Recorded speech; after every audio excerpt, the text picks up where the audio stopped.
Welcome back to Meritage academy. So நம்ம last கிளாஸில் வந்து என்ன பார்த்துருக்கோம் அப்படின்னு சொல்லிட்டு பார்த்தீங்கன்னா, ஹிஸ்ட்ரியில் நம்ம பார்த்துட்டு இருக்கிறது என்னென்னு பார்த்தீங்கன்னா, அந்த விஜயநகர பேரரசு, அதாவது விஜயநகர எம்பையர்ஸ், விஜயநகர பேரரசு வந்து நம்ம பார்த்துட்டு இருக்கோம். இப்போ இந்த விஜயநகர பேரரசில் கடைசியாக நம்ம எதை பார்த்து நிப்பாட்டி இருக்கோம் அப்படின்னு சொல்லிட்டு பார்த்தீங்கன்னா, அதாவது வெளிநாட்டு பயணிகள், அந்த விஜயநகர பேரரசுடைய ஆட்சி காலத்துல இந்தியாவிற்கு வருகை புரிந்த வெளிநாட்டு பயணிகளும், அந்த வெளிநாட்டு பயணிகள் வந்து எந்த நாட்டை சார்ந்தவர்கள் என்பதை பத்தி நம்ம பார்த்து முடிச்சிருக்கோம். ஓகேங்களா? இன்னைக்கு அதனுடைய கண்டினியூஷன் வந்து பார்த்து முடிஞ்ச வரைக்கும் விஜயநகர பேரரசு பார்த்து முடிச்சிடலாங்கண்ணா. சரிங்களா? ஏன் சொல்றேன்னா, விஜயநகர பேரரசு வந்து ரொம்ப முக்கியமான ஒன்று. ஈவன் நீங்க ஜிஎஸ் பேப்பரை எடுத்து பார்த்தீங்கன்னா எல்லா எக்ஸாம்ஸுக்குமே, ஈவன் எஸ்எஸ்சி, பேங்கிங், ஆர்ஆர்பியா இருக்கட்டும், இல்லை டிஎன்பிஎஸ்சியா இருக்கட்டும், எந்த எக்ஸாம்ஸ் எடுத்து பார்த்தாலும் நீங்க விஜயநகர எம்பையர்ஸ்ல இருந்து, அதாவது விஜயநகர பேரரசுல இருந்து கொஸ்டின்ஸ் வந்து ஃப்ரேம் இல்லாம இருக்கவே இருக்காது. கட்டாயம் கொஸ்டின்ஸ் வந்து ஃப்ரேம் ஆயிருக்கும். அதுவும் பாத்தீங்கன்னா உங்களுக்கு வந்து ஸ்டேட்மெண்ட் பேஸ்ட் வந்து கொஸ்டின்ஸ் வந்து ஃப்ரேம் ஆயிருக்கிறதுக்கு நிறைய சான்சஸ் வந்து இருக்கு. ஓகேங்களா? ஸோ அதனால நம்ம கொஞ்சம் கவனமா வந்து விஜயநகர பேரரசு வந்து படிச்சு முடிச்சுக்கணும். முக்கியமா நீங்க தெரிஞ்சுக்க வேண்டியது என்னன்னு சொல்லிட்டு பாத்தீங்கன்னா, விஜயநகர பேரரசை ஆட்சி செய்த வம்சங்கள் இது சங்கம வம்சம், சாளுவ வம்சம், துளுவ வம்சம், அரவிடு வம்சம். ஓகேங்களா? அப்ப இந்த சங்கம வம்சத்துடைய பீரியட் எப்ப, சாளுவ வம்சத்துடைய பீரியட் எப்ப, அரவிடு வம்சத்துடைய பீரியட் எப்ப, சங்கம, சாளுவ, துளுவ, அரவிடா. ஓகேங்களா? துளு வம்சத்துடைய பீரியட் எப்ப, அரவிடு வம்சத்துடைய பீரியட் எப்ப. ஸோ இந்த பீரியட்ஸ் வந்து நம்ம தெரிஞ்சு, இந்த பீரியடுகள் இவர்கள் வந்து எந்த காலத்துல வந்து ஆட்சி செய்தாங்கன்ற அந்த பீரியட், பர்டிகுலர் பீரியட் வந்து நீங்க தெரிஞ்சுக்கணும். சரிங்களா? அடுத்து அதுக்கப்புறம் என்ன சொல்லியிருந்தேன்னா, இப்போ சங்கம வம்சம் அப்படின்னு எடுத்துக்கிட்டோம்னா, அந்த சங்கம வம்சத்தை தோற்றுவித்தவர் யாரு, சங்கம வம்சத்தில இருந்த கடைசி அரசர் யாரு, அதே போல சாலு வம்சத்தை தொடங்கிய யாரு, துளு வம்சத்தை தொடங்கியவர் யாரு, அரவிடு வம்சத்தை தொடங்கியவர் யாரு, இதெல்லாம் வந்து நம்ம தெரிஞ்சுக்கணும். ஓகேங்களா? ஏன்னா உங்களுக்கு வந்து கொஸ்டின்ஸ் வந்து மோஸ்ட் ஆஃப் ஆல் ஃப்ரேம் ஆகிற ஏரியா அப்படின்னு சொல்லிட்டு பார்த்தீங்கன்னா இங்கே தான். ஸோ அதனால கொஞ்சம் கவனமாக நீங்கள் வந்து கொஸ்டின்ஸ் வந்து நான் எங்கெங்கெல்லாம் ஃப்ரேம் ஆகிற ஏரியா எதுன்னு சொல்றேனோ நீங்க அங்கெல்லாம் வந்து கொஞ்சம் கவனமா படிச்சு வச்சுக்கோங்க. சரிங்களா? ஓகேங்கம்மா. கொஸ்டின் நோட் பண்ணீங்க, கொஸ்டின் நோட் பண்ணீங்க, கொஸ்டின் நோட் பண்ணீங்க, கொஸ்டின் நோட் பண்ணீங்கம்மா.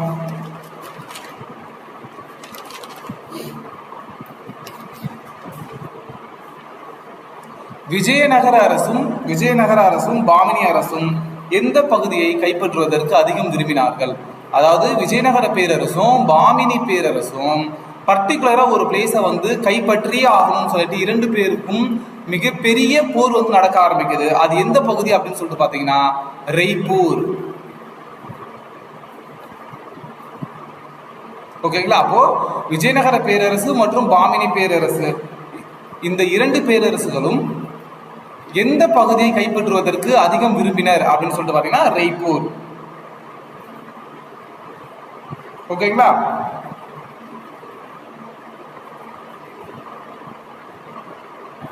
அடுத்த பாயிண்ட் நோட் பண்ணுங்க.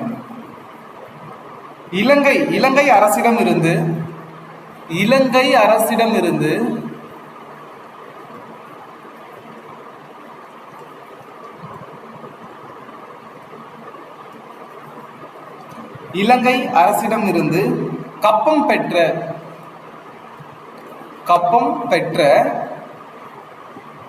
கப்பம் பெற்ற விஜயநகர அரசர் யார்?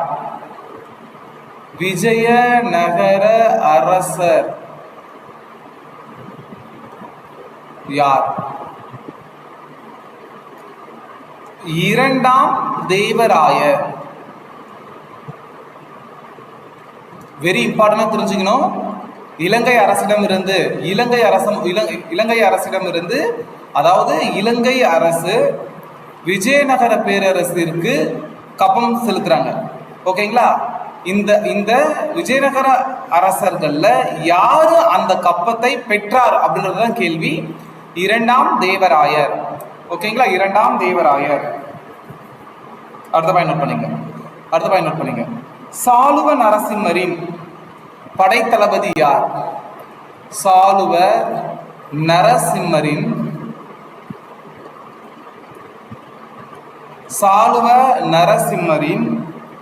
படைத்தளபதி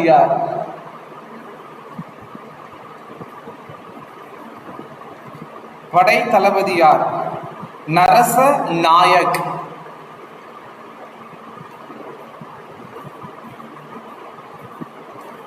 சாளுவ நரசிம்மரின் படை தளபதி யார்? நரச நாயக். நரச நாயக். இன்னைக்கு கொஞ்சம் வேகமா போலாமா? ஏன்னா முடிஞ்ச வரைக்கும் வந்து விஜயநகர பேரரசு வந்து நம்ம முடிச்சிடலாம், சரிங்களா? ஏன்னா நம்ம பார்த்தீங்கன்னா இப்போ இன்னும் ஒரு 1.5 months நம்ம ஹிஸ்ட்ரி பார்ட்ஸ் எல்லாமே நம்ம கவர் பண்ணி முடிச்சிட்டோம் அப்படின்னா அடுத்து நமக்கு வந்து ரிவிஷன் பண்ணுறதுக்கு கரெக்டாக இருக்கும். ஓகேங்களா? அடுத்த என்ன பண்ணுங்க. கஜபதி அரசர்களின் கஜபதி அரசர்களின் கஜபதி அரசர்களின்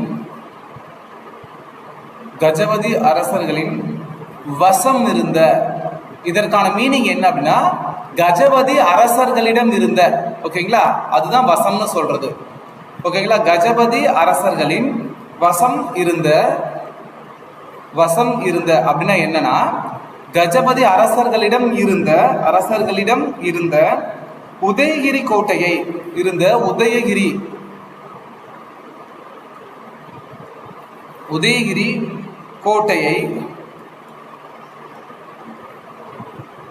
உதயகிரி கோட்டையை கைப்பற்றியவர் யார்?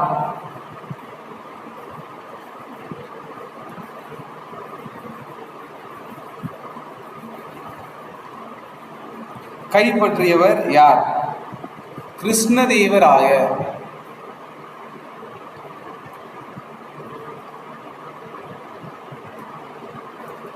ஓகேங்களா? அடுத்த பாயிண்ட் நோட்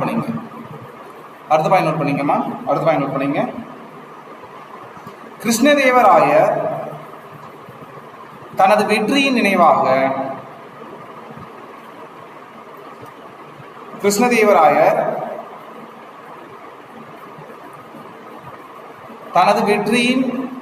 நினைவாக தூணை எழுப்பிய இடம். தூண் எழுப்பிய இடம்.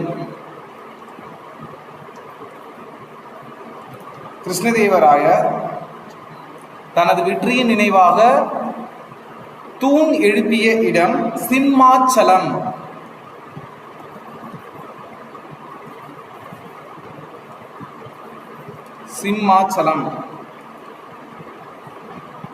உங்களுக்கு தெரியும் இல்லையா கோல்கொண்டா கோட்டையை கட்டியவர் யாருன்னு சொல்லிட்டு ஆல்ரெடி நான் உங்களுக்கு வந்து விஜயநகர பேரரசு ஸ்டார்ட் பண்றதுக்கு முன்னாடி ஒரு ஸ்டோரி மாதிரி சொன்னேன் இவர்களுடைய எம்பையரை பத்தி. ஸோ அதில் நான் சொல்லியிருப்பேன் இந்த கோல்கொண்டா கோட்டையை வந்து கட்டினது யார் அப்படின்னு சொல்லிட்டு. தெரிஞ்சவங்க கமெண்ட் செக்ஷன்ல ஆன்சர் பண்ணுங்க.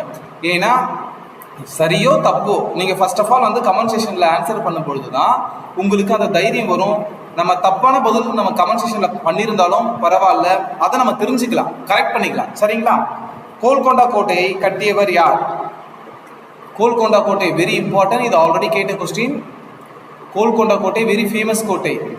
கோல்கொண்டா கோட்டையை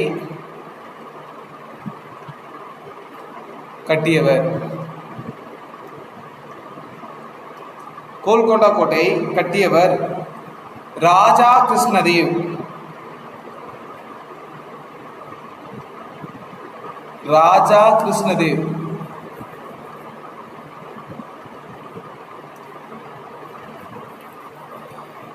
ராஜா கிருஷ்ணதேவ்.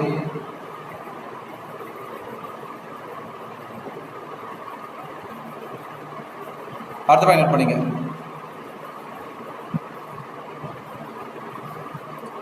கிருஷ்ணதேவராயரின்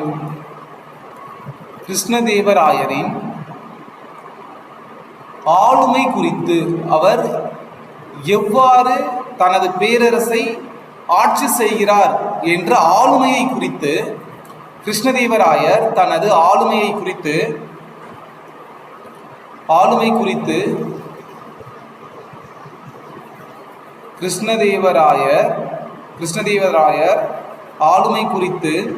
தனது பயணக்குறிப்பில்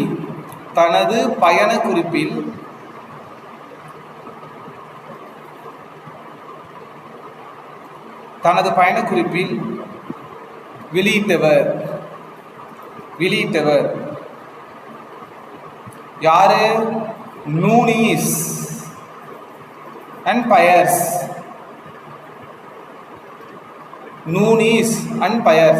அப்போ கிருஷ்ணதேவராயர் அவருடைய பேரரசை எவ்வாறு ஆட்சி செய்கிறார் என்பதை பற்றி வெளியிட்ட வெளிநாட்டு பயணி. ஓகேங்களா, நூனிஸ் மற்றும் பயர்ஸ்.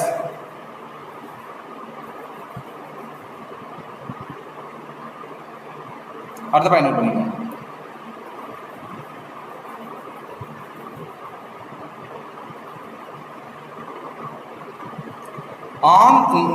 நோட் பண்ணீங்க.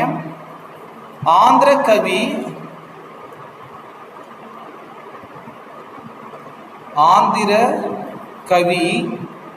பிதாமகர், ஆந்திர கவி பிதாமகர் என்று அழைக்கப்பட்டவரும்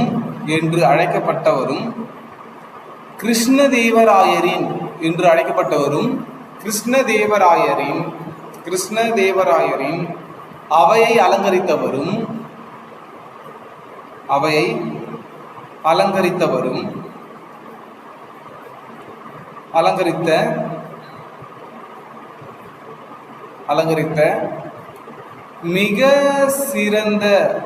மிக சிறந்த புலவர் யார்? மிகச்சிறந்த புலவர் யார்? அல்லாசானி பெத்தண்ணா.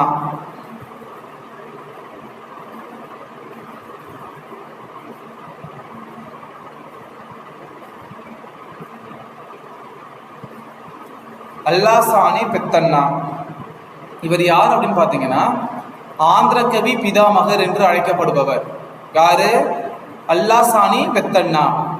அது மட்டும் இல்லாம இந்த ஸ்டேட்மெண்ட் ரொம்ப ரொம்ப ரொம்ப ரொம்ப முக்கியம். எதுன்னு பார்த்தீங்கன்னா கிருஷ்ணதேவராயருடைய அவையை அலங்கரித்த மிகச்சிறந்த புலவர்.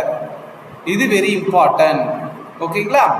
அப்போ கிருஷ்ணதேவராயருடைய அவையை அலங்கரித்த மிகச்சிறந்த புலவர் யார் அப்படின்னு கேட்டாங்கன்னா அல்லாசானி பெத்தண்ணா என்பது சரியான பதில். ஓகேங்களாமா? ஓகேங்களா? அடுத்த பாயிண்ட் நோட் பண்ணீங்க. சரி, எத்தனை பேர் இதை படிச்சு முடிச்சிங்க? நம்ம லாஸ்ட் கிளாஸ்ல வந்து நிறைய கொஸ்டின்ஸ் கொடுத்துருந்தோம். அந்த நிறைய கொஸ்டின்ஸை யாரெல்லாம் ஒரு முறை ரீகால் பண்ணி பார்த்தீங்க சொல்லுங்க. இபின் பத்துதா வந்து எந்த நாட்டை சார்ந்தவர்? யாராவது ஒருத்தர் கமெண்ட் செக்ஷன்ல வந்து ஆன்சர் பண்ணுங்க பார்ப்போம். இபின் பத்துதா எந்த நாட்டை சார்ந்தவர்? நம்ம ப்ரீவியஸ் கிளாஸஸ்ல இருந்ததா 1 or 2 கொஸ்டின்ஸ் வந்து கேட்குறேன். ஏன்னா நீங்க வந்து அப்பதான் எந்த அளவுக்கு படிச்சிருக்கீங்கன்றது உங்களுக்கு தெரிய வரும். ஓகேங்களா? ஸோ நம்ம படிச்சதை ரீகால் பண்ணதான் நமக்கு மெமரைஸ் ஆகும். ஓகே, ஸோ அதனால கேள்வி கேட்குறாங்கன்னா அதுக்கு பதில் கட்டாயம் சொல்ல பாருங்க. தவறா சொல்லிடுறீங்க அப்படின்னா அதை கரெக்ட் பண்ணிக்கோங்க அப்பயே. சரிங்களா? அப்போ இபின் பத்துதா வந்து எந்த நாட்டை சார்ந்தவர்? கமெண்ட் செக்ஷன்ல ஆன்சர் பண்ணுங்க. இவர் மொராக்கோ நாட்டை சார்ந்தவர். இவர் யாரு? இவர் மொராக்கோ நாட்டை சார்ந்தவர். ஓகேங்களா? மதுரா விஜயம் என்ற நூலை இயற்றியவங்க யாரு? மதுரா விஜயம் என்ற நூலை இயற்றியவங்க யாரு? சொல்லுங்க. மதுரா விஜயம் என்ற நூலை இயற்றியவங்க யாரு? கமெண்ட் செக்ஷன்ல ஆன்சர் பண்ணுங்க. மதுரா விஜயம் என்ற நூலை இயற்றியவர் யார்? சொல்லுங்க பாப்போம். குமர கம்பனாவுடைய மனைவி, குமர கம்பனனுடைய மனைவியாக திகழ்ந்தவர் யாரு? ஆன்சர் ஈஸியா நீங்க சொல்லலாம். சொல்லுங்கம்மா, சொல்லுங்கம்மா. யாராவது ஒருத்தர்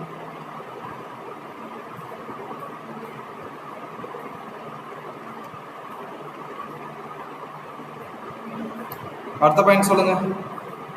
அடுத்த கேள்வி பாருங்க. சரி, விஜயநகரம் என்ற சொல்லின் பொருள் கமெண்ட் செக்ஷன்ல ஆன்சர் பண்ணுங்க. விஜயநகரம் என்ற சொல்லின் பொருள். ஓகேங்களா? தெரிஞ்சவங்க கமெண்ட் செக்ஷன்ல ஆன்சர் பண்ணுங்க.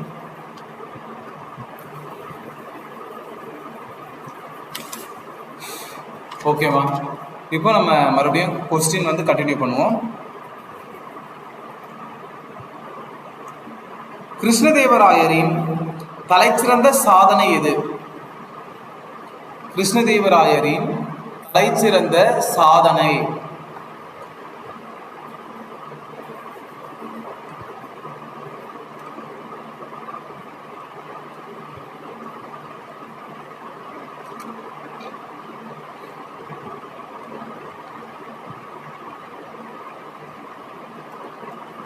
கிருஷ்ணதேவராயரின் தலை சிறந்த சாதனை நோட் பண்ணீங்க. நாயக் முறையை மறுசீரமைப்பு செய்து, நல்லா தெரிஞ்சுக்கணும், நாயக் முறையை கிருஷ்ணதேவராயருடைய சாதனைகள்ல தலைச்சிறந்ததாக கருதப்படுவது எது அப்படின்னு பார்த்தீங்கன்னா, நாயக் முறையை மறுசீரமைப்பு செய்து, நாயக் முறையை மறுசீரமைப்பு செய்து அதற்கு சட்ட அங்கீகாரம் வழங்கப்பட்டது. மறுசீரமைப்பு செய்து இதற்கு சட்ட அங்கீகாரம் வழங்கப்பட்டது.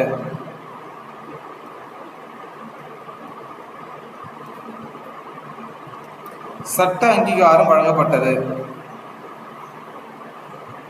அடுத்த பயணம் பண்ணீங்க. கிருஷ்ணதேவராயர் இறந்தவுடன் ஆட்சி பொறுப்பை ஏற்றவர் யாரு? கிருஷ்ணதேவராயர் இறந்தவுடன் ஆட்சி பொறுப்பை ஏற்றவர் அச்சுத தேவராயர்.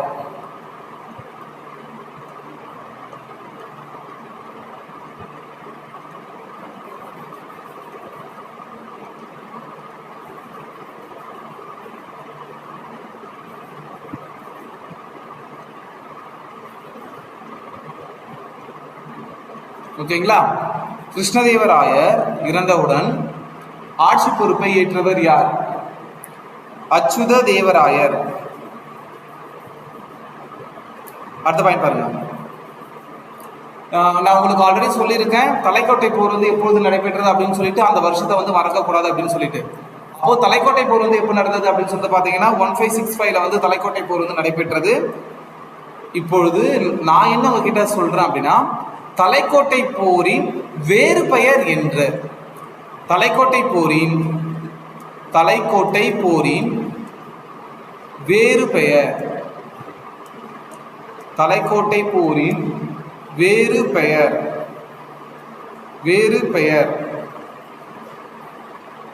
ராக்ஷசி தங்கடி போர். ராக்ஷசி தங்கடி போர்.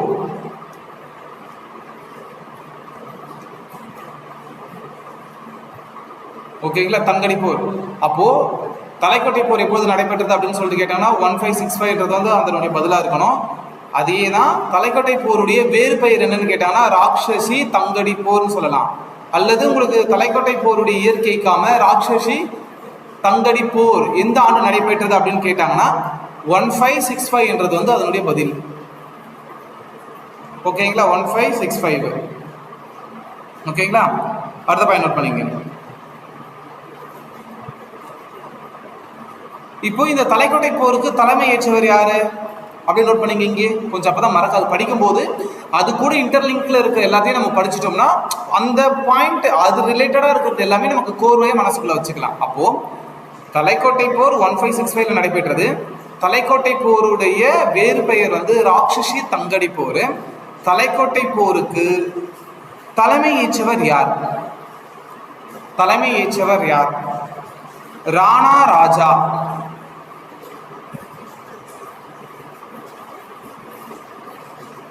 ராணா ராஜா இதுதான் தலைக்கோட்டை போருக்கு தலைமை ஏற்றவர் ராணா ராஜா.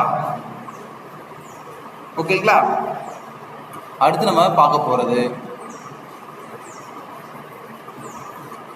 அரவீடு வம்சத்தை தொடங்கியவர்.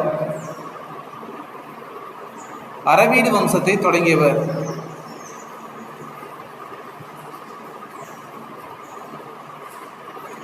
அரவீடு வம்சத்தை தொடங்கியவர்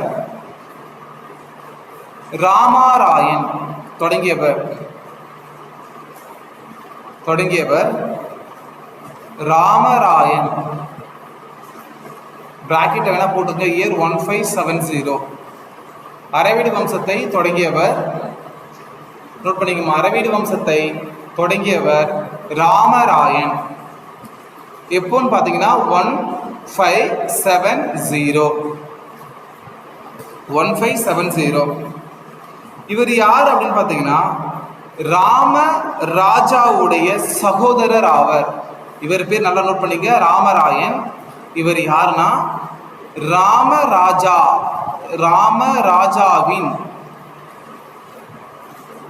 ராமராஜாவின் சகோதரர். ஓகேங்களா? ராமராஜாவின் சகோதரர் ராமராயன். 1570 அரவீடு வம்சத்தை தொடங்கினார். ஓகேங்களா? அடுத்து இப்போ வம்சங்கள் எல்லாம் பார்த்தோம். விஜயநகர பேரரசை ஆட்சி செய்த வம்சங்கள் வந்து பார்த்தோம். சங்கம வம்சம், சாளுவ வம்சம், துருவ வம்சம், அரவிடு வம்சம் சொல்லிட்டு 4 வகையான வம்சங்களை வந்து பார்த்தோம். இப்போ இந்த வம்சத்துல இருந்த குல தெய்வங்கள் லைக் எப்படின்னா, இப்ப சங்கம வம்சத்தை சார்ந்தவங்களுடைய குல தெய்வம் எதுவாக இருந்தது. ஸோ அது போல நான் முக்கியமானது மட்டும் சொல்றேன், சரிங்களா? நோட் பண்ணிக்க. சங்கம வம்சத்தின் குல தெய்வம் விருபாக்சர். ஓகேங்களா? விருபாக்சர்.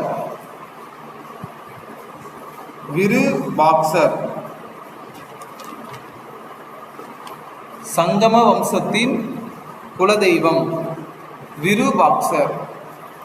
ஓகேம்மா, உங்களுக்கு இது வரைக்கும் தெரிஞ்சா போதும். நம்ம மோஸ்ட் ஆஃப் ஆல் என்டையரா எல்லா கொஸ்டின்ஸுமே விஜயநகர பேரரசுல ரிப்பீட்டடா கேட்குற கொஸ்டின்ஸ். இனி வரும் எக்ஸாம்ஸ்ல எது மாதிரியான கொஸ்டின்ஸ் வந்து நம்ம எக்ஸ்பெக்ட் பண்ணலாம். ஸோ அதுக்கேற்ற மாதிரி தான் உங்களுக்கு எல்லாமே நான் என்ன பண்ணியிருக்கேன்னா கொஸ்டின்ஸ் வந்து செட் பண்ணி கொடுத்துருக்கோம். ஓகேங்களா? ஸோ அப்போ என்டையரா விஜயநகர பேரரசு பற்றிய ஆல்மோஸ்ட் எல்லா கொஸ்டினுமே உங்களுக்கு கொடுத்தாச்சு.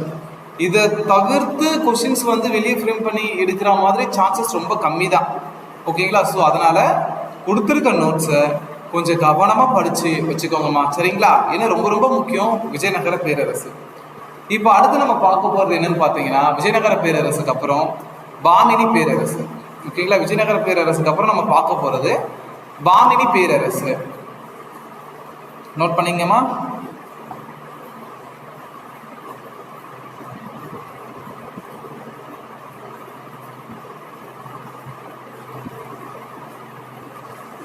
விஜயநகர பேரரசுக்கு அப்புறம் நம்ம பார்க்க போறது பாமினி பேரரசு. ஒரு 2 minutes பிரேக் எடுத்துக்கமா, நம்ம பாமினி பேரரசு வந்து பார்க்கலாம், சரிங்களா? இப்போ இந்த விஜயநகர பேரரசும் பாமினி பேரரசும் எப்படி சொல்றது, நீங்க இது கண்டினியூஷனா படிச்சாதான் ஒரு இன்டர்லிங்க் ஆகிற மாதிரி இருக்கும். சரி, ஓகே, ஒரு 1 or 2 minutes வந்து பிரேக் எடுத்துக்கங்க, நம்ம பார்க்கலாம், சரிங்களா?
நம்ம கொஞ்சம் எல்லாரும் சீக்கிரம் வாங்கம்மா.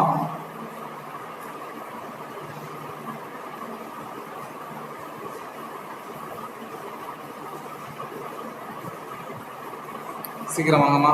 ஏன்னா இப்போ நம்ம ஒவ்வொரு பேரரசு பார்க்கறதுக்கு முன்னாடியும் அதை பற்றி ஒரு எக்ஸ்பிளனேஷன், என்டையராக அந்த பேரரசை பற்றி ஒரு எக்ஸ்பிளனேஷன் வந்து நம்ம கொடுத்தோம்னா உங்களுக்கு வந்து ரொம்ப ஈஸியாக இருக்கும் அடுத்தடுத்த கொஸ்டின்ஸ் வந்து ஃப்ரேம் பண்ணும்போது. ஓகேங்களா?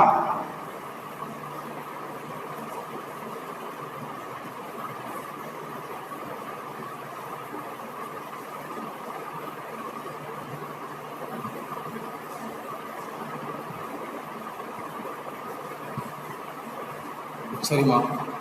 இப்போ நீங்க பாமினி பேரரசு அப்படின்னு எடுத்துக்கிட்டீங்கன்னா, முதல்ல வந்து நான் சொல்ற ஸ்டோரி வந்து கொஞ்சம் கவனமா லிசன் பண்ணுங்க. அதுக்கப்புறம் நம்ம வந்து பாயிண்ட்ஸ் எடுக்க ஆரம்பிக்கலாம்.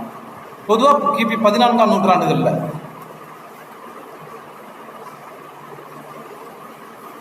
கிபி 14ஆம் நூற்றாண்டுல பாத்தீங்கன்னா டெல்லி சுல்தானாக இருந்தவர் யாருன்னு பாத்தீங்கன்னா முகமது பின் துக்ளக். ஓகேங்களா? இப்போ இந்த முகமது பின் துக்ளக் வந்து என்ன பண்றாருன்னா தனது தலைநகரை வந்து டெல்லியிலிருந்து தேவகிரிக்கு மாற்றுறாரு. நீங்க முதல்ல நான் சொல்றதை மட்டும் கேளுங்க, அதுக்கப்புறம் உங்களுக்கு ஒரு புரிதல் வந்து 14ஆம் நூற்றாண்டுடைய அந்த ரேஞ்சில் டெல்லி சுல்தானாக இருந்தவர் வந்து யாரா முகமது பின் துக்ளக். இப்போ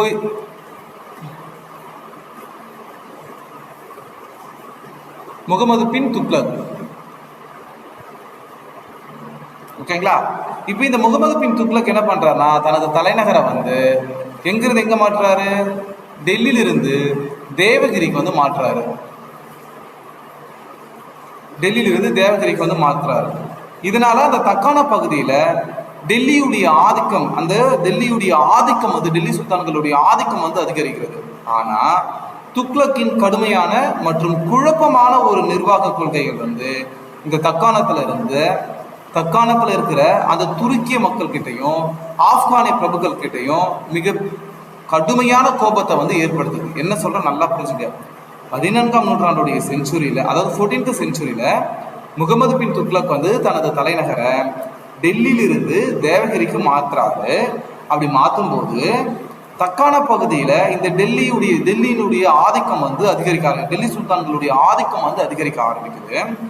அப்போ ஆனா டெல்லி சுல்தான்களுடைய ஆதிக்கம் அதிகரிச்சாலும் துக்ளக்குடைய இந்த கடுமையான அந்த நிர்வாக முறை வந்து ரொம்ப குழப்பமாக இருந்தது. எங்க தக்கான பகுதியில் இருந்த அந்த ஆப்கானிய பிரபுக்கள் கிட்டையும் துருக்கியர்கள் கிட்டையும் மிகச்சிறந்த, அதாவது மிக கடுமையான கோபத்தை வந்து ஏற்படுத்துது. எதுக்கு? இவர் வந்து யாரு, முகமது பின் துக்ளக் வந்து டெல்லியிலிருந்து தேவகிரிக்கு தனது தலைநகரை மாத்தினாரு. அப்போ அவருடைய இந்த நிர்வாகம் வந்து என்ன பண்ணுதுன்னா இந்த ஆப்கானிய பிரபுக்கள் கிட்டையும் துருக்கிய மக்கள் கிட்டையும் மிக கடுமையான கோபத்தை வந்து ஏற்படுத்த ஆரம்பிக்குது. அதனால என்ன பண்றாருன்னா அதாவது டெல்லிக்கு எதிராக கிளர்ச்சியில வந்து ஈடுபடுறாங்க. யாரு? இந்த துருக்கியர்களும் இந்த ஆப்கானிய பிரபுக்களும் டெல்லி சுல்தானியர்களுக்கு எதிராக கிளர்ச்சியில வந்து ஈடுபட ஆரம்பிக்கிறாங்க. இந்த கிளர்ச்சி யாரு நல்லா தெரிஞ்சுக்கணும். இந்த கிளர்ச்சியில தலைவராக யார் இருக்காரு அப்படின்னு பாத்தீங்கன்னா அலாவுதீன் ஹாசன் கங்கு பாமன் ஷா. ஓகேங்களா? இந்த கிளர்ச்சிக்கு, அதாவது இந்த டெல்லி கிளர்ச்சிக்கு எதிராக ஈடுபடுறாங்க. அந்த கிளர்ச்சிக்கு தலைவராக இருந்தவர் யார் அப்படின்னு பாத்தீங்கன்னா அலாவுதீன் ஹாசன் கங்கு பாமன் ஷா அல்லது அலாவுதீன் ஹாசன் பாமன் ஷா, எப்படி வேணாலும் கொடுப்பாங்க. பாமன் ஷா இவருடைய இயற்பெயர் என்னன்னு பாத்தீங்கன்னா, இங்கே நீங்க சொல்லும்போது சும்மா நோட் பண்ணீங்க, இங்க இயற்பெயர் வந்து ஜாபர் கான்.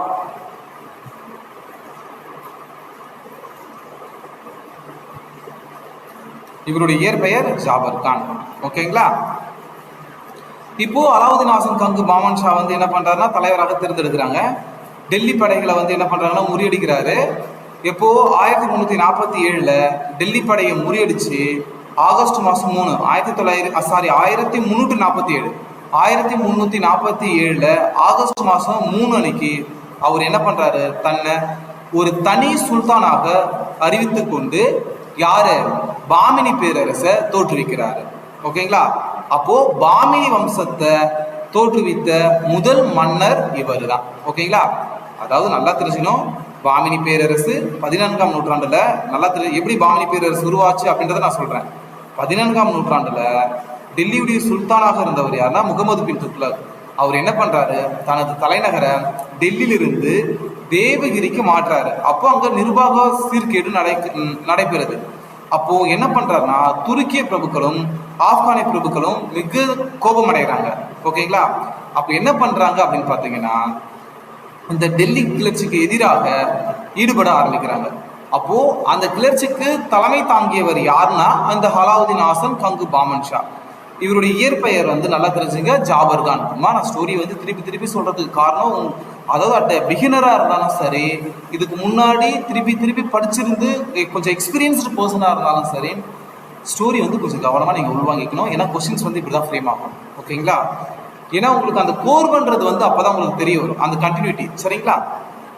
இப்போ இந்த அலாவுதீன் கங்கு பாமன் ஷா, இயற்பெயர் வந்து ஜாபர் கான், இவர் என்ன பண்ணுறாருன்னா அந்த டெல்லி படையை வந்து தோற்கடித்து 1347 ஆகஸ்ட் மாதம் 3 அன்னைக்கு தன்னை சுல்தானாக அறிவித்துக் கொள்றார்.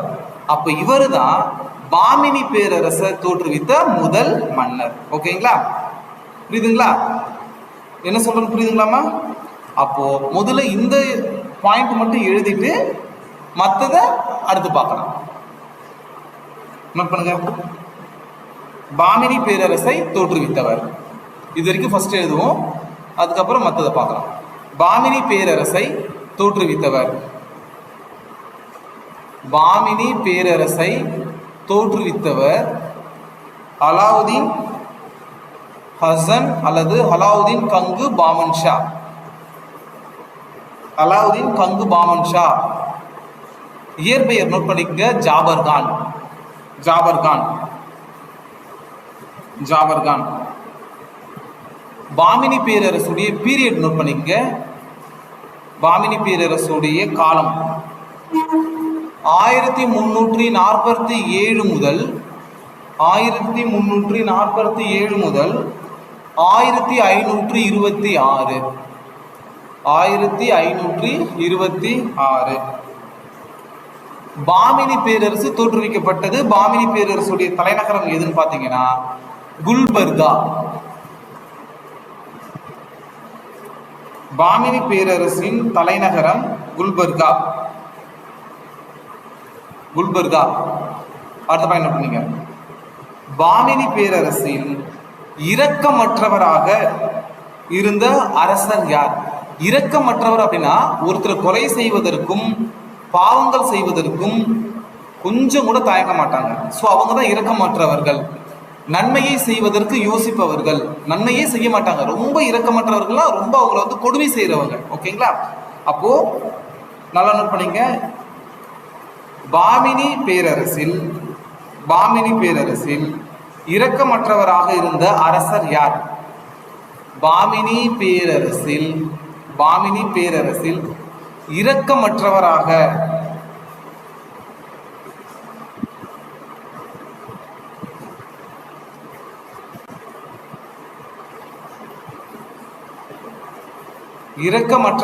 இருந்த அரசர் அகமது ஷா. நோட் பண்ணிக்க. அகமது ஷா. இப்போ இந்த அகமது ஷா வந்து என்ன பண்றாருன்னா பாமினி பேரரசுடைய தலைநகரத்தை குல்பர்காவிலிருந்து எங்கு மாற்றினார் அப்படின்னு பார்த்தீங்கன்னா பிடார். அப்போ உங்க கேள்வி என்ன அப்படின்னா பாமினி பேரரசின் தலைநகரை குல்பர்காவிலிருந்து பிடாருக்கு மாற்றியவர் யார்? அப்படின்னா அகமது ஷா. இவர் என்ன பண்றாரு? குல்பர்காவிலிருந்து தனது தலைநகரை பிடாருக்கு மாற்றாரு. ஓகேங்களா? பாயிண்ட் நோட் பண்ணீங்க.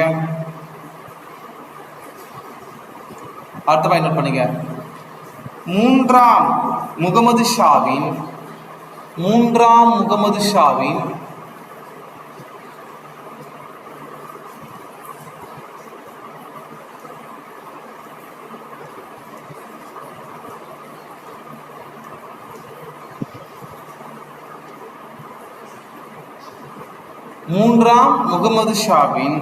பாதுகாவலர் யார்?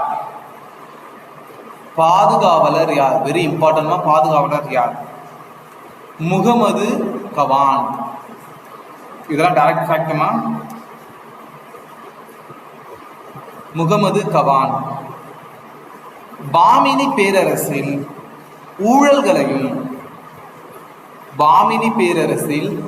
ஊழல்களையும் ஊழல்னா என்னன்னு தெரியும் இல்லையா? கையூடல். ஓகேங்களா? பாமினி பேரரசின் ஊழல்களையும் வரிமுறையில் மாற்றங்களையும் கொண்டு வந்தவர் யார்? ஊழல் ஊழல் வரிமுறையில் மாற்றங்கள்.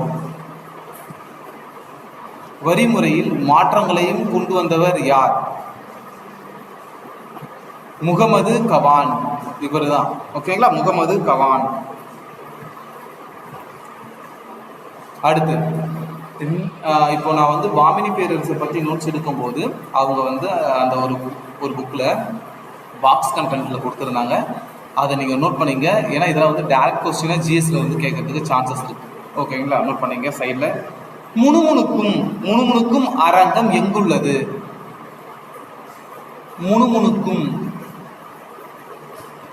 முணுமுணுக்கும் அப்படின்னா அதாவது அந்த அரங்கத்துள்ள போயிட்டு நீங்க ஒரு சின்ன சவுண்ட் கொடுத்தீங்கன்னா அந்த சவுண்ட் அப்படியே ரெஃப்ளெக்ட் ஆகிட்டே இருக்கும். அதுதான் முணுமுணுக்கும் அரங்கம் எங்குள்ளது.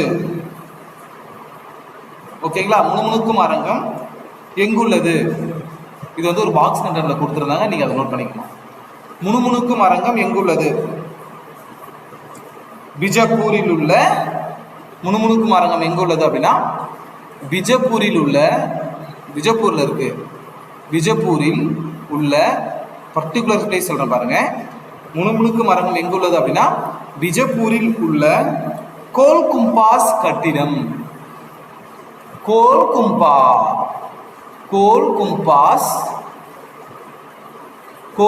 கட்டிடம்.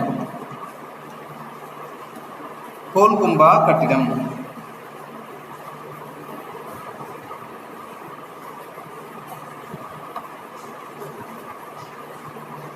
அடுத்த பாயிண்ட் நோட் பண்ணீங்க. இந்த கோல்கொண்டா கோட்டையின் சிறப்பு என்ன? கோல்கொண்டா கோட்டையின் சிறப்பு. கோல்கொண்டா கோட்டையின் சிறப்பு நோட் பண்ணீங்க. என்ன சிறப்பு அப்படின்னா அந்த கோட்டையின் நுழைவு வாயிலில் ஏற்படும், இந்த கோட்டையுடைய நுழைவு வாயிலில் நாம் ஏதேனும் ஒரு ஒலியை எழுப்பினால் அது அந்த கோட்டையின் மேல் பகுதி வரை கேட்கும். நோட் பண்ணுங்க. கோல்கொண்டா கோட்டையின் சிறப்பு. கோல்கொண்டா கோட்டையின் சிறப்பு நாம் அந்த கோட்டையின் நுழைவு வாயிலில் எழுப்பும் ஒலியானது அக்கோட்டையின் மேல் பகுதி வரை கேட்கும்.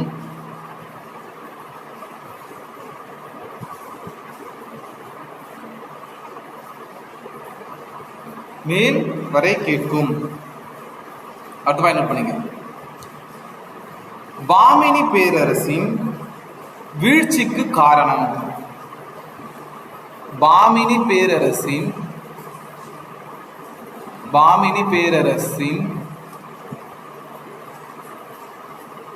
வீழ்ச்சிக்கு காரணம்.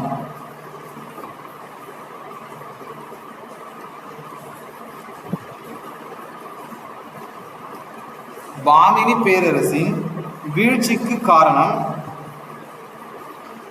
விஜயநகர பேரரசுடன் நடந்த தொடர்ச்சியான போர். அதுல முதல் காரணம் விஜயநகர பேரரசுடன் நடைபெற்ற தொடர்ச்சியான போர்.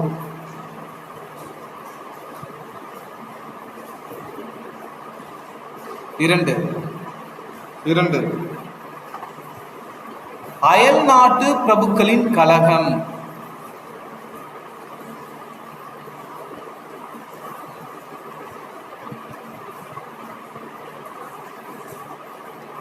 அயல் நாட்டு பிரபுக்களின் கலகம். அயல் நாட்டு பிரபுக்களின் கலகம். அடுத்து மூன்றாம் முகமது ஷாவிற்கு, நோட் பண்ணீங்க, மூன்றாம் முகமது ஷாவிற்கு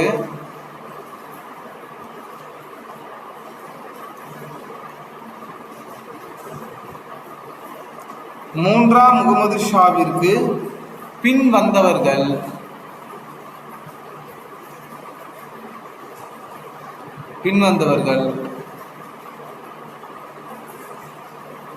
திறமை அற்றவர்கள். அப்ப திறமை இல்லாதவர்கள் எப்படி தன்னை எதிர்த்து போர் தொடுக்கும் அரசுடன் திறமையாக செயல்பட முடியும்? செயல்பட முடியாது இல்லையா? அவங்களுக்கு ஒரு தந்திரத்தோடு சூழ்ச்சியோடு அவர்களை எதிர்கொள்ள முடியாது. ஸோ அதனால மூன்றாம் முகமது ஷாவிற்கு பின் வந்தவர்கள் திறமையற்றவர்கள்.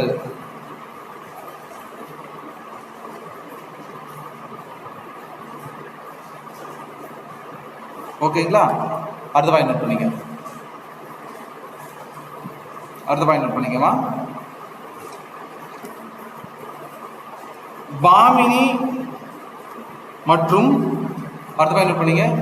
பாமினி மற்றும் விஜயநகர அரசுகளுக்கு இடையிலான மோதல்கள் அல்லது போர்கள்.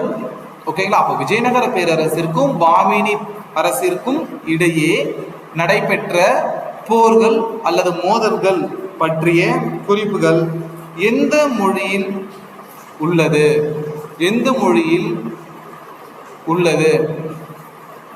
பாரசீக மொழி.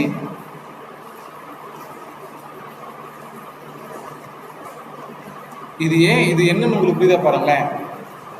அதாவது விஜயநகர பேரரசிற்கும் பாமினி பேரரசிற்கும் இடையே நடைபெற்ற மோதல்களை பற்றி நம்ம எந்த மொழியில படிச்சு தெரிஞ்சுக்கிறோம்? அந்த வரலாறுகளை எந்த மொழியில நம்ம படிச்சு தெரிஞ்சுக்கிறோம் அப்படின்னு பாத்தீங்கன்னா பாரசீக மொழியில மட்டும்தான் எழுதி வச்சிருக்காங்க, வேற மொழியில கிடையாது. ஸோ அப்போ நம்ம அந்த பாரசீக மொழியில் இருக்கிற அந்த வரலாற்றை நம்ம படிச்சு இவர்கள் இருவருக்கும் இடையே பல்வேறு வகையான மோதல்கள் நடைபெற்றுள்ளது என்பது நம்ம தெரிஞ்சுக்கிறோம். ஓகேங்களா? அடுத்த பாயிண்ட் பாருங்க. பாமினி அரசில் இருந்த அமைச்சர்களின் எண்ணிக்கை. பாமினி அரசில் இருந்த அமைச்சர்களின் எண்ணிக்கை 8 அமைச்சர்கள்.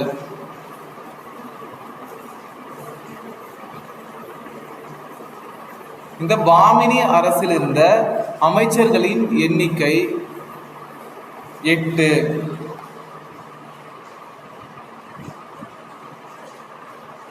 அடுத்தது நான் உங்களுக்கு முன்னாடி சொல்லியிருக்கேன், விஜயநகர பேரரசும் பாமினி பேரரசையும் நம்ம தனித்தனியாக பிரித்து படிக்க முடியாது மோஸ்ட் ஆஃப் ஆல். ஏன்னா இவங்க 2 பேருக்கும் நிறைய போர்கள்லாம் நடந்திருக்கு. அப்படின்னும் போது நம்ம எப்படி பார்த்தோம், இப்போ விஜயநகர பேரரசை படிக்கும்போது பாமினி பேரரசை பற்றி ஒரு சில இன்ஃபர்மேஷன்ஸ் பார்த்தோம். அதே போல தான் பாமினி பேரரசை படிக்கும்போது விஜயநகர பேரரசை பற்றி ஒரு சில தகவல்கள் நம்ம இங்கே தெரிஞ்சுக்கணும். சரிங்களா? அடுத்த பாயிண்ட் நோட் பண்ணிக்க. விஜயநகர மன்னர்களுடைய தூணில் அதிகமாக எந்த உருவம் கொண்ட சிற்பங்கள் பொறிக்கப்பட்டிருந்தது? இது நீங்க ஒரு புக்ல எடுத்து பார்த்தீங்கன்னா தெரியும். மோஸ்ட் ஆஃப் ஆல் என்சிஆர்டி புக்லாம் நீங்க எடுத்து பார்த்தீங்கன்னா தெரியும். விஜயநகர மன்னர்களுடைய ஆட்சி காலத்தில் இருந்து அந்த கருத்துங்களில் பொறிக்கப்பட்டிருந்த உருவம் எதுன்னு பார்த்தீங்கன்னா குதிரை. இது ஒரு முறை எக்ஸாம்ல கேட்டிருந்தாங்க. குதிரை நோட் பண்ணிங்க. விஜயநகர மன்னர்களின் தூண் சிற்பங்களில் விஜயநகர மன்னர்களின் தூண் சிற்பங்கள்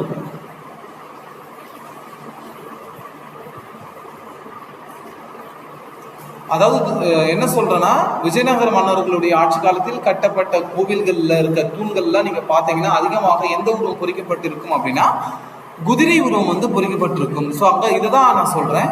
விஜயநகர தூண் சிற்பங்களில் இடம்பெற்றிருந்த முக்கிய உருவம் எது அப்படின்னு கேட்டீங்கன்னா குதிரை. ஓகேங்களா? அடுத்து விஜயநகர அரசர்களின் சாதனைகளை பற்றி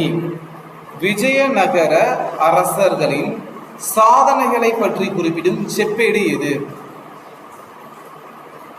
விஜயநகர அரசர்களின் சாதனைகளை பற்றி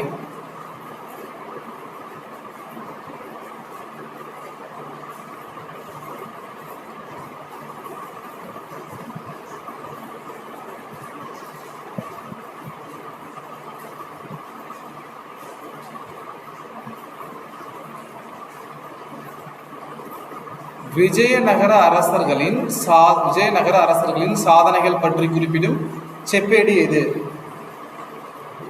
செப்பேடு. இது மாதிரி செப்பேடுகள், கல்வெட்டுகள், புத்தகங்கள் இதெல்லாம் வரும்பொழுது நம்ம ரொம்ப கவனமா தெரிஞ்சுக்கணுமா. ஏன்னா புத்தகம் யார் எழுதுனது, அதே போல வெளிநாட்டு பயணிகள் எந்த நாட்டுல இருந்து வந்தாங்கன்றது நம்ம தெரிஞ்சுக்கணும். அது வந்து மேட்ச் பண்ண சொல்லி கேட்கறதுக்கான சான்சஸ் இருக்கு இல்லையா. ஸோ அதனால நம்ம வெளிநாட்டு பயணிகள் எந்த நாட்டுல இருந்து வந்திருந்தாங்க அப்படின்றத தெரிஞ்சுக்கணும். இதெல்லாம் தான் உங்களுக்கு முக்கியமே. கொஸ்டின்ஸ் வந்து உங்களுக்கு ஃப்ரேம் ஆகிற ஏரியா. இப்போ இது மாதிரியான எம்பையர்ஸ் வந்து நம்ம படிக்கும்பொழுது கொஸ்டின்ஸ் வந்து ஃப்ரேம் ஆகிற ஏரியானா அவர்களுடைய வெற்றிகளை பற்றி குறிப்பிடும் கல்வெட்டு எது, அந்த வெற்றிகளை பற்றி குறிப்பிடும் புத்தகங்கள் எது, இவருடைய வெற்றிகளை பற்றி குறிப்பிட்ட வெளிநாட்டு பயணிகள் யாரு. ஸோ நம்ம இது மாதிரி தான் கொஸ்டின்ஸை வந்து செட் பண்ணி படிக்கணும். சரிங்களா, நோட் பண்ணுங்க. விஜயநகர அரசர்களின் சாதனைகளை பற்றி குறிப்பிடும் செப்பேடு எது? செப்பேடு எது? ஸ்ரீரங்கம். ஸ்ரீரங்கம் செப்பேடு. இந்த ஸ்ரீரங்கம் செப்பேடு யாருடைய செப்பேடு அப்படின்னு பார்த்தீங்கன்னா இரண்டாம் தேவராயரால் பொறிக்கப்பட்ட ஒரு செப்பேடு தான் இந்த ஸ்ரீரங்கம் செப்பேடு. யாரு? இரண்டாம் தேவராயர்.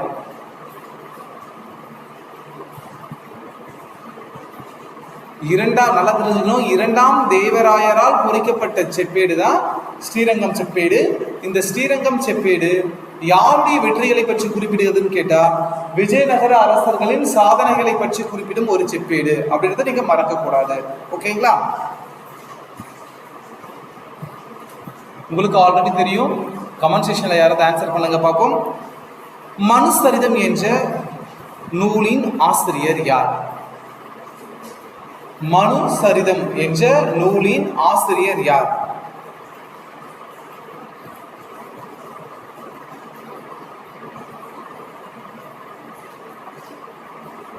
கமெண்ட் செக்ஷன்ல ஆன்சர் பண்ணுங்க. அது உங்களுக்கான கேள்வி. ஏன்னா ஆல்ரெடி நான் அதெல்லாம் சொல்லியிருக்கேன். ஸோ அதனால நான் ரெகுலராக கொடுக்குற நோட்ஸை தயவு செய்து ஒரு முறை நீங்கள் படிச்சுட்டு வந்துருக்கோமா. ஓகேங்களா? ஏன்னா நம்ம எப்பவுமே லாஸ்ட் கிளாஸில் நடந்தது என்னன்றது ஒரு முறை ரீகால் பண்ணிட்டு தான் நம்ம ப்ரெசென்ட் கிளாஸ்க்கு நம்ம போகிறோம். ஸோ அப்படின்னும் போது நீங்கள் ப்ரீவியஸ் கிளாஸஸில் வந்து என்னென்ன நம்ம சொல்லியிருக்கோன்றதை நீங்கள் படித்து தெரிஞ்சுக்கிட்டீங்கன்னா மட்டும்தான், ஓகேங்களா, படித்து தெரிஞ்சுக்கிட்டா மட்டும்தான் ப்ரெசென்ட்டில் நம்ம என்னென்ன சொல்கிறோம் கேள்வி கேட்கும்போது மறுபடியும் நீங்கள் அதை ரீகால் பண்ணுறதுக்கு கரெக்டாக இருக்கும். ஓகேங்களா? ஸோ கொஞ்சம் கவனமாக கொடுக்குற நோட்ஸை லேர்ன் பண்ண ஆரம்பிங்க. எக்ஸாம்ஸ் எல்லாம் வர ஆரம்பிச்சிருச்சு. ஓகேங்களா? நிறைய எக்ஸாம்ஸ்க்கான டேட்டும் அனௌன்ஸ் பண்ணிட்டாங்க. ஸோ அதனால் எவ்வளோக்கு எவ்வளவு வேகமாக நம்ம படிக்கிறோமோ அவ்வளோக்கு அவரும் நம்ம படித்து நிறைய உள்வாங்கிக்கலாம். அடுத்த இப்போது ஏன் சொல்கிறேன்னா ஹிஸ்ட்ரி வந்து இப்போ நீங்கள் நான் நடத்துகிறத இன்றைக்கே படிச்சிட்டிங்கன்னா இருக்க மீதி டைமில் வேற ஒரு சப்ஜெக்ட் நம்ம படிக்க ஆரம்பிக்கலாம். ஓகேங்களா? ஸோ அதனால தான் நான் சொல்கிறேன் கொடுக்குற நோட்ஸை வந்து அன்னன்னைக்கு நீங்கள் படித்து முடிச்சுக்கோங்க அப்படின்னு சொல்லிட்டு. ஓகேங்களா? ஒருத்தர் வந்து எனக்கு ப்ரைவேட்டாக மெசேஜ் பண்ணியிருக்காரு, சார் உங்களுடைய கொஸ்டின்ஸ் வந்து நிறைய கொஸ்டின்ஸ் நீங்கள் என்னென்னலாம் கொடுத்துருக்கீங்களோ அது எல்லாமே நான் ஒரு கொஸ்டின் பேப்பரில் பார்த்தேன் சார் அப்படின்னு சொல்லிட்டு. ஏன்னா நம்ம கொடுக்குற கொஸ்டின்ஸ் எல்லாமே ப்ரீவியஸ் இயர் எக்ஸாம்ஸில் கேட்டதும் இனி எது மாதிரி இந்த கொஸ்டின்ஸை வந்து ட்ரெண்ட் பண்ணி லைக் மாற்றி கேட்கலாம். ஓகேங்களா?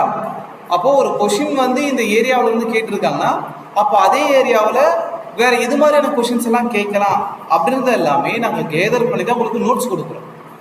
ஸோ அதனால கொஞ்சம் கவனமாக கொடுக்குற நோட்ஸை உள்வாங்கி படிச்சுக்கோங்கம்மா. சரிங்களா? ஓகே, நம்ம டாபிக் வரும். ஓகே, அடுத்த பாயிண்ட் நோட் பண்ணீங்க. முகமது கவான். முகமது கவான் எந்த நாட்டு வணிகர்?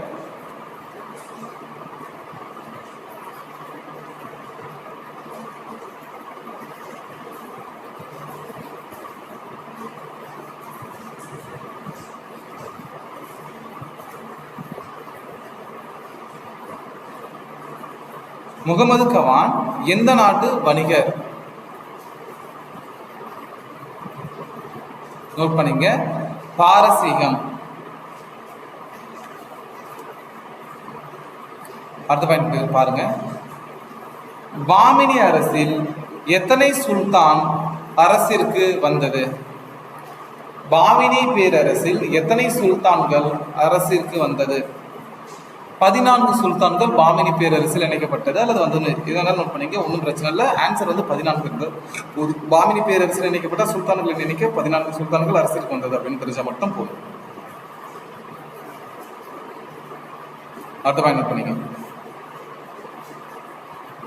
உங்களுக்கு ஆல்ரெடி சொல்லிட்டேன் நான், பாமினி அரசின் தலைநகரை குல்பர்காவிலிருந்து பிடாருக்கு மாற்றியவர் யாரு? அகமது ஷா அல்லது அகமது பாமன் ஷா அல்லது அகமது பானிஷா, எது வேணாலும் நோட் பண்ணிங்க. ஆனால் ஆன்சர் அகமது ஷான்றது மறக்கக்கூடாது. ஓகேங்களா? அகமது ஷா அல்லது அகமது பாமன் ஷா அல்லது அகமது பானிஷா. ஓகேங்களா? ஒவ்வொரு புக்லையுமே ஒவ்வொரு மாதிரியான நேம் வந்து ஃப்ரேம் பண்ணியிருக்காங்க. ஸோ இருந்தாலும் நீங்கள் தெரிஞ்சுக்க வேண்டியது அகமது ஷான்றது தெரிஞ்சா போதும். ஓகேங்களா? அப்போ பாமினி அரசின் தலைநகரை குல்பர்காவிலிருந்து பிடாரிற்கு மாற்றியவர் அகமது ஷா அப்படின்றது தெரிஞ்சா போதும். ஓகேங்களா? அடுத்த பாயிண்ட் பாருங்க.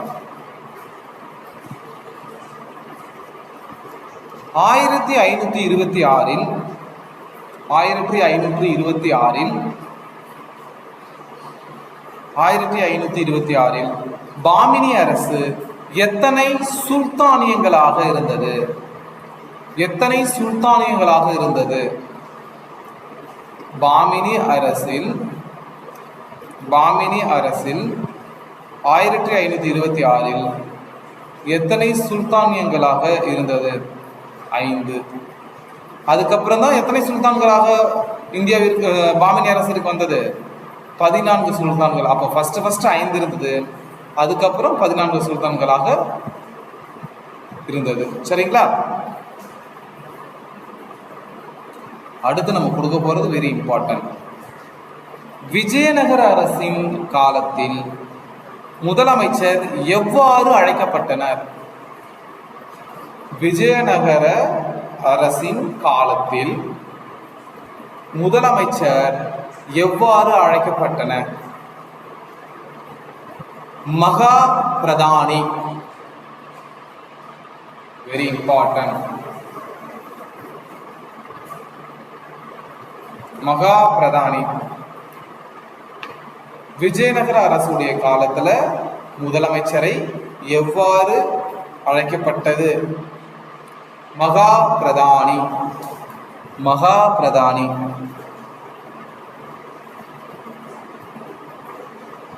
அடுத்த பாயிண்ட் பாருங்க. விஜயநகர காலத்தில்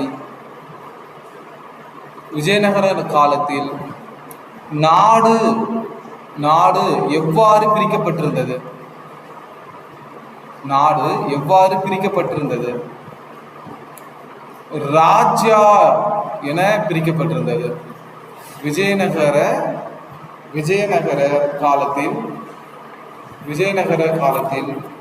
நாடு எவ்வாறு பிரிக்கப்பட்டிருந்தது? நாடு எவ்வாறு பிரிக்கப்பட்டிருந்தது? ராஜ்யா.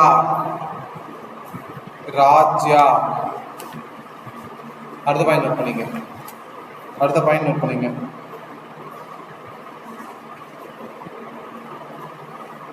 இந்த ராஜ்யாவை கவனிப்பதற்கு நியமிக்கப்பட்டவர் யார்? பிரதானி.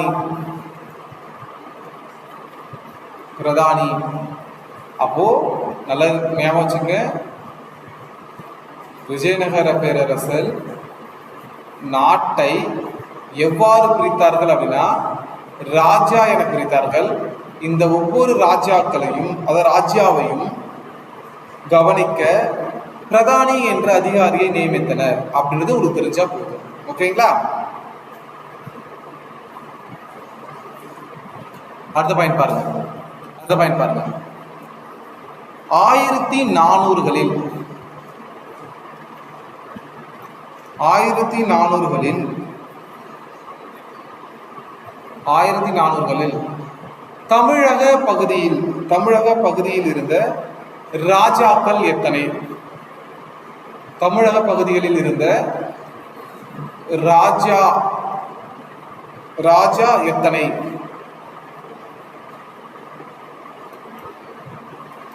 ஓகேங்களா?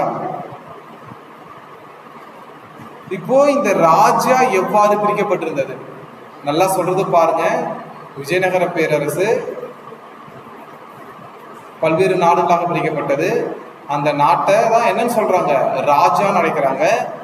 இப்போ இந்த ராஜாவை எவ்வாறு பிரிக்கப்பட்டாது அப்படின்னு சொல்லிட்டு பாத்தீங்கன்னா, ராஜாவை எவ்வாறு பிரிக்கப்பட்டு வச்சிருந்தாங்க அப்படின்னு பாத்தீங்கன்னா, தீமை, இந்த ராஜாவை எவ்வாறு பிரிக்கப்பட்டு வச்சிருந்தாங்க அப்படின்னா, தீமை, தலம், தீமை, தலம், கம்பனா. ஓகேங்களா? அப்போ ஒரு ராஜாவை எவ்வாறு பிரிக்கப்பட்டு இருந்தது அப்படின்னு பாத்தீங்கன்னா, தீமை, தலம், கம்பனா என பிரிக்கப்பட்டிருந்தது. இப்போ நான் சொல்றேன் பாருங்களேன். இப்போ பாத்தீங்கன்னா தமிழ்நாடு இருக்கு. தமிழ்நாடு பல்வேறு மாவட்டங்களாக பிரிக்கப்பட்டுள்ளது. பல்வேறு மாவட்டங்கள் பல்வேறு வட்டங்களாக பிரிக்கப்பட்டுள்ளது. இந்த பல்வேறு வட்டங்கள்ல பல்வேறு ஊராட்சிகளாக பிரிக்கப்பட்டுள்ளது இல்லையா?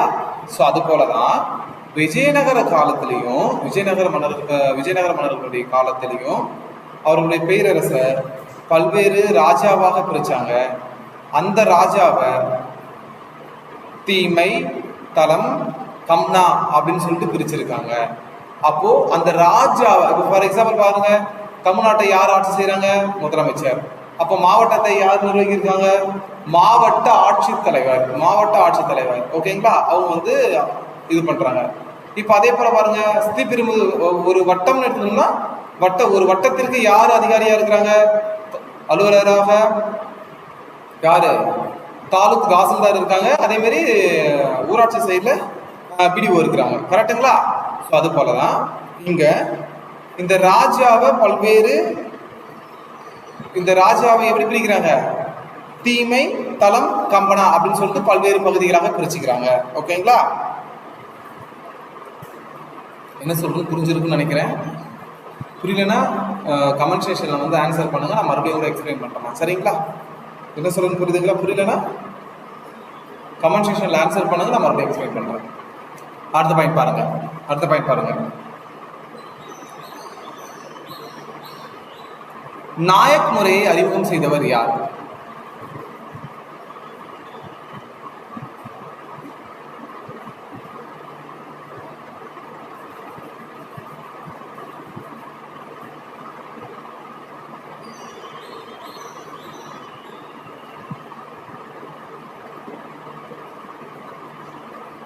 நாயக் முறையை அறிமுகம் செய்தவர் யார்?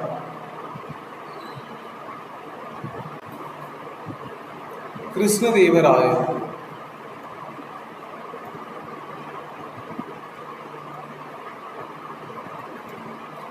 நாயக் முறையை அறிமுகம் செய்தவர் யார்? கிருஷ்ணதேவராயர். இந்த நாயக் முறைன்றது என்னன்னு பாத்தீங்கன்னா, இராணுவ வீரர்களுக்கு நல்லா தெரிஞ்சுக்கணும். நாயக் முறை அப்படின்றது என்னன்னா, இராணுவ வீரர்களுக்கு அவர்களுடைய சேவைக்கு ஊதியம் வழங்குவதற்கு பதிலாக நிலங்களாக வழங்குவாங்க. ஓகேங்களா? புரியுதா என்ன சொல்றது?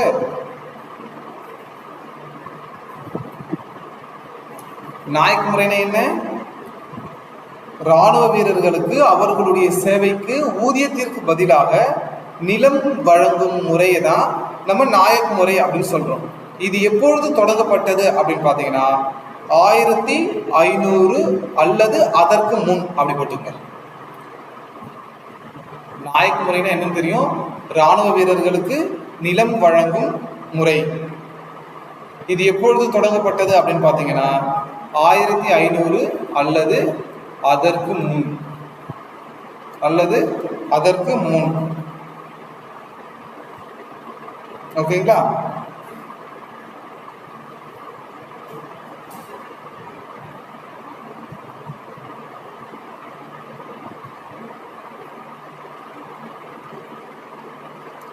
அடுத்த பாயிண்ட் நோட்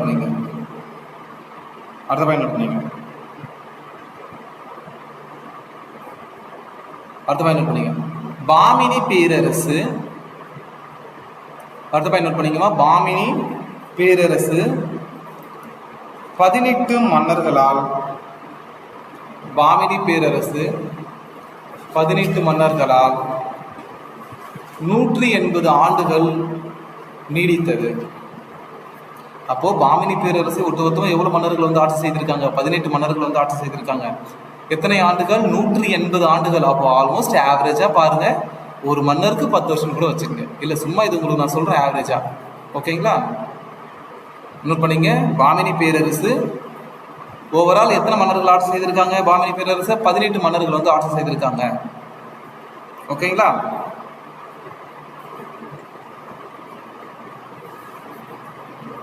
அடுத்த பாயிண்ட் நோட் பண்ணுங்க. கிருஷ்ணதேவராயரிடம்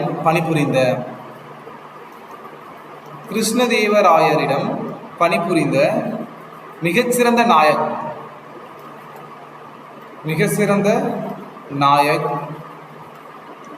செல்லப்பா. கிருஷ்ணதேவராயரிடம் பணிபுரிந்த மிகச்சிறந்த நாயக் செல்லப்பா. அடுத்த பாயிண்ட் பண்ணீங்க.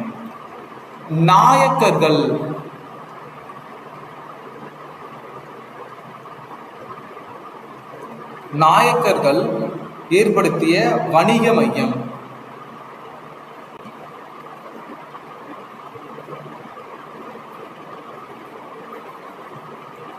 நாயக்கர்கள் ஏற்படுத்திய வணிக மையம் எது அப்படின்னா பேட்டை.